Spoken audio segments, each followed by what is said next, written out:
Hola, buen día. Nosotros somos el grupo G de la clase Física Médica 1001. Los integrantes somos Daniela Najar, Freddy Alvarado, Heder Flores, Lizzy Morazán, Oscar Sánchez y Kimberly Martínez.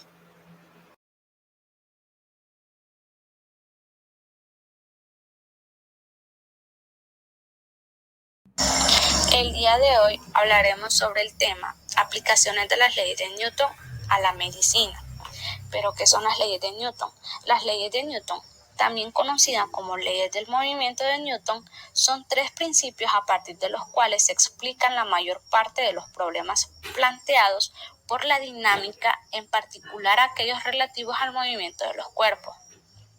Las leyes de Newton permiten explicar tanto el movimiento de los astros como los movimientos de los proyectiles artificiales creados por el ser humano, así como toda la mecánica de funcionamiento de las máquinas. La primera ley de Newton, conocida también como ley de inercia, nos dice que si sobre un cuerpo no actúa ningún otro, este permanecerá indefinidamente moviéndose en línea recta, con velocidad constante, incluido el estado de reposo, que equivale a velocidad cero. Como sabemos, el movimiento es relativo, es decir, depende de cuál sea el observador que describa el movimiento.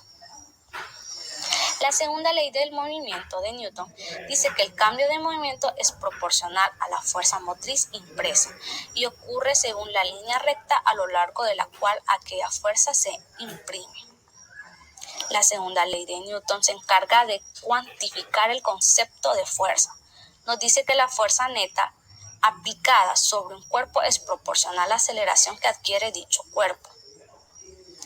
La tercera ley de Newton: con toda acción ocurre siempre una reacción igual y contraria, o sea, las acciones mutuas de dos cuerpos siempre son iguales y dirigidas en sentido opuesto. La tercera ley es completamente original de Newton, pues las dos primeras ya habían sido propuestas de otras maneras por Galileo, Hooke y Huggins, y hace de las leyes de la mecánica un conjunto lógico y completo. Expone que por cada fuerza que actúa sobre un cuerpo, ésta realiza una fuerza de igual intensidad y dirección, pero de sentido contrario, sobre el cuerpo que la produjo. Dicho de otra forma, las fuerzas situadas sobre la misma recta siempre se presentan en pares de igual magnitud y opuestas en sentido. Capacidad pulmonar al respirar. Para asegurar el intercambio de gases, el aire debe ser movilizado periódicamente dentro y fuera de los pulmones, tanto en condiciones fisiológicas como en condiciones patológicas. El volumen de gas que ocupa los pulmones en reposo o entra y sale de ellos, tanto en respiración normal como forzada, depende de las características de los pulmones y de la caja torácica y de la interacción entre ellos, así como de la función de los músculos respiratorios en reposo y a lo largo del ciclo de la respiración. En la primera ley de Newton se aplican los principios fisiológicos que sería el volumen corriente. Este es el volumen de gas que entra y sale de los pulmones en una respiración basal. Como segunda ley de Newton se aplica el volumen de reserva inspiratorio, que este representa el volumen adicional de gas que puede introducirse en los pulmones al realizar una inspiración máxima. El volumen de reserva expiratorio es el volumen de gas adicional. El volumen residual es el que corresponde al volumen de gas que permanece dentro del pulmón tras una expiración forzada máxima. En la tercera ley de Newton podemos decir que la capacidad pulmonar abarca el volumen corriente y de reserva inspiratorio, que reserva el volumen residual. Ejemplos de la fuerza en los huesos. Los huesos responden a la fuerza aplicada sobre su superficie siguiendo un patrón de características. La primera fase es la elasticidad y depende de la rigidez del hueso. En esta fase, la deformación es temporal y se mantiene solo durante el tiempo de aplicación de la fuerza, tras lo cual el hueso recupera su forma original. Si la fuerza aumenta, se entra en una fase plástica y el hueso deformado. Por último, cuando la fuerza aplicada es superior a la resistencia del tejido, se produce la fractura. La respuesta del tejido óseo frente a las fuerzas que se aplican sobre su superficie dependerá del tipo de fuerza, del tipo de hueso, así como de la densidad, arquitectura y composición del tejido óseo. Las fuerzas que pueden actuar sobre el tejido óseo son de 3 tipos: tensión, compresión y torsión. Además, pueden ser aplicadas de forma perpendicular a la superficie ósea, sea de fuerza normal o de forma oblicua. Los huesos largos, formados fundamentalmente por tejido óseo compacto o cortical, son elásticos y poco plásticos. En estos huesos, la resistencia será mayor cuando la fuerza se aplica de forma vertical al sentido de la carga. Muy buenos días. Continuando con los ejemplos, les hablaré sobre la descomposición de la comida dentro del estómago. Y como ya nos decían en la introducción, la primera ley de Newton nos habla de que si sobre un cuerpo no actúa ningún otro, este permanecerá indefinidamente moviéndose en línea recta, incluido el estado de reposo, que equivale a velocidad cero. Esta primera ley actúa en el momento en el cual el estómago está a la espera de la llegada de la comida y permanece en un estado interdigestivo donde no se produce ninguna clase de secreción ácida. En este caso habla del ácido clorhídrico, ya que proporciona un ambiente sumamente ácido necesario para que la pectina descomponga las proteínas. La elevada acidez del estómago también actúa como una barrera contra las infecciones, pues elimina la mayor parte de las bacterias. La segunda ley de Newton, también conocida como ley de la fuerza, nos dice que el cambio de movimiento es proporcional a la fuerza motriz impresa y ocurre según la línea recta a lo largo de la cual aquella se imprime.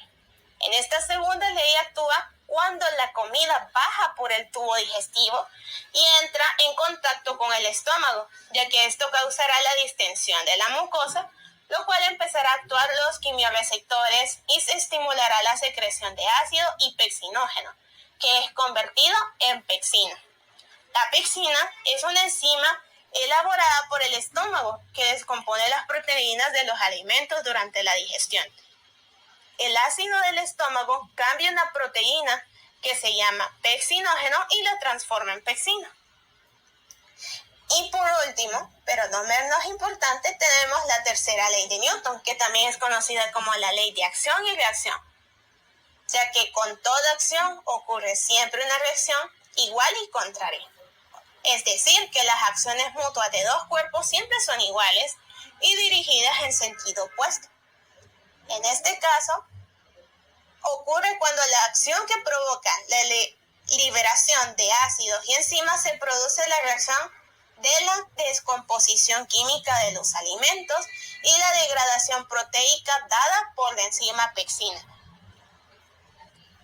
Y también podemos decir que las enzimas digestivas son moléculas que se encuentran en nuestro cuerpo y que se encargan de romper los polímeros, las macromoléculas que están presentes en los alimentos. Gracias a las enzimas, la absorción de los nutrientes que nuestro cuerpo necesita es mucho más rápida y fácil. Por eso es que suele utilizarse la frase, eres lo que comes, ya que al consumir alimentos que sean ricos en vitaminas y proteínas, ayudan a nuestro cuerpo a digerir de mejor forma los alimentos que consumimos.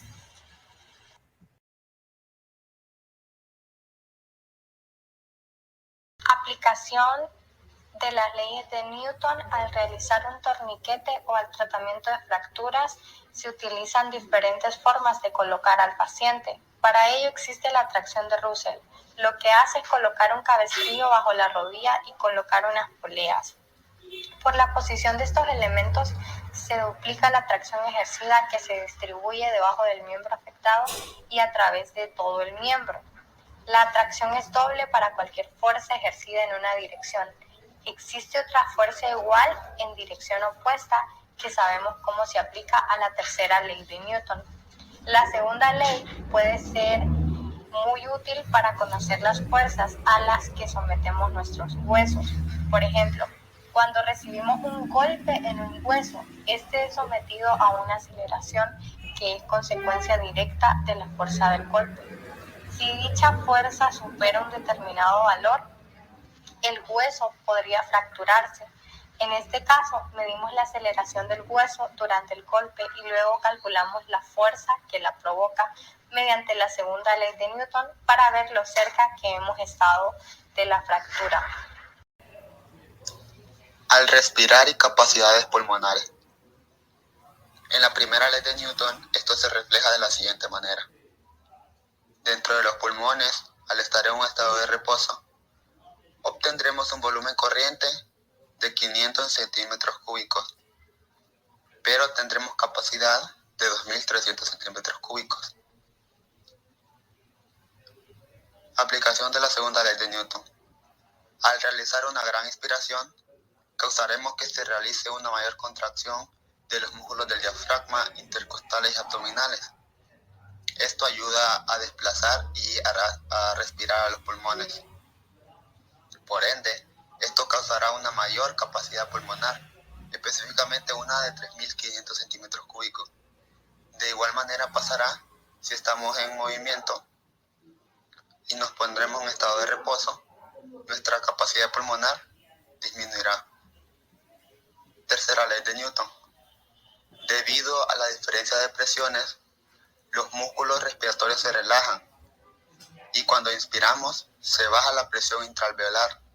Esto provoca que ingrese un volumen de aire de 500 centímetros cúbicos, dependiendo de las capacidades pulmonares de cada uno. Como equipo llegamos a la conclusión que aprendimos lo que son las leyes de Newton y cómo podemos aplicarlas en la medicina, ya que estas leyes son importantes para saber la aplicación de las máquinas.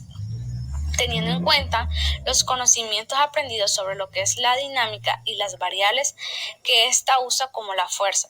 La conclusión es que definitivamente las leyes de Newton, aparte de la medicina, la física o astronomía, en realidad se aplica prácticamente para todo en la vida. Durante cada situación que vamos viviendo, se aplica de una o de otra manera, ya sea al mover un mueble, querer empujar un carro, empujar una silla de ruedas, hasta empujar una camilla.